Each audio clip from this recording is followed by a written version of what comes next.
নমস্কার, আমি শিবপ্রসাদ হালদার। আজ আমার স্বরচিত গল্প বোকার লাইন। সবার মতো সেই সাত সকালে আমিও ছুটলাম।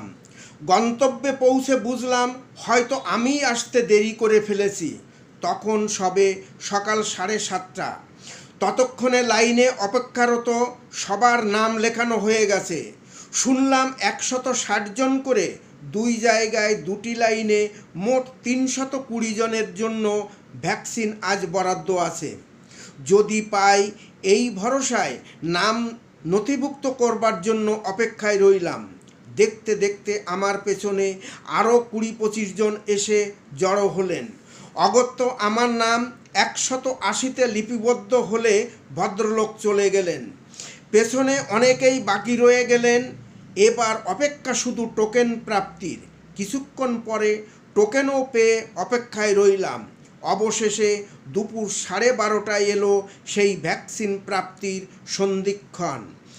গত 30শে মার্চ দমদম মিউনিসিপ্যাল স্পেশালিস্ট হসপিটালে কোভিশিল্ড ভ্যাকসিনের প্রথম ডোজ নিয়েছিলাম। 42 দিন অতিবাহিত হবার পর আজ নিলাম দ্বিতীয় ডোজ। এই 4.5 ঘন্টা হসপিটালে লাইনে অবস্থানকালে স্বচক্ষে দেখলাম কত মানুষের উৎকণ্ঠা, কত মানুষের মাঝে ভ্যাকসিন না পাওয়ায় আতঙ্ক। শুনলাম কত মানুষের হৃদয় বিদারক বর্ণনা। ইতিমধ্যে কত মানুষ চলে গেছে না ফেরার দেশে।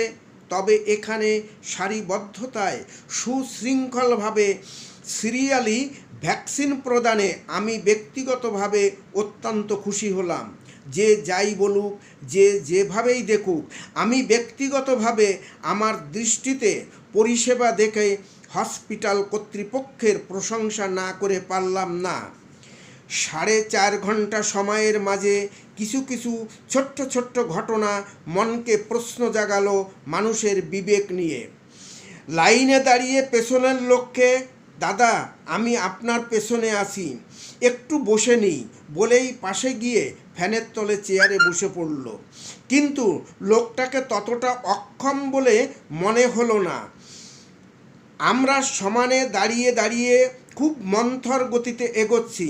আমি বয়সে 70 হলেও যারা কয়েকজন পাশে গিয়ে চেয়ারে আরাম করে ফ্যানের তলায় বসে পড়ল, তাদের দেখে মনে হলো আমার থেকেও বয়সে কম এবং সুস্থ ও সক্ষম। এক ভদ্রলোক চেয়ার ছেড়ে একটু উঠতেই আমার সামনের আমার থেকেও বয়স্ক ও সামর্থ্যে অক্ষম লোকটা ওখানে গিয়ে বসতেই এক লাফে উঠে এসে বলল, দাদা এটা আমার জায়গা। অনেকেই ঘন্টার পর ঘন্টা দাঁড়িয়ে ক্লান্ত হয়ে গেছে, কারো বা কোমর ধরে গেছে। আর এদিকে অনেকেই ঘন্টার পর ঘন্টা এখানেই বসে তারা সময়ের অপেক্ষায় আছে কখন তাদের নির্ধারিত নম্বরের ডাক পড়বে। সব দেখতে দেখতে নানান উপলব্ধিতে সামনের বয়স্ক লোকটাকে বললাম, সত্যি আমরাই মনে হয় সব থেকে বোকা।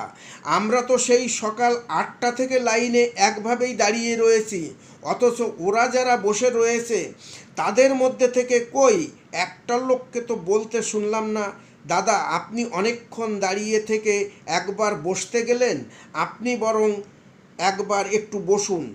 কথাটা শুনে একজন বলে উঠল, দাদা সেই দিন আর এখন নেই। সেই ধরনের লোক থাকলেও খুবই নগণ্য।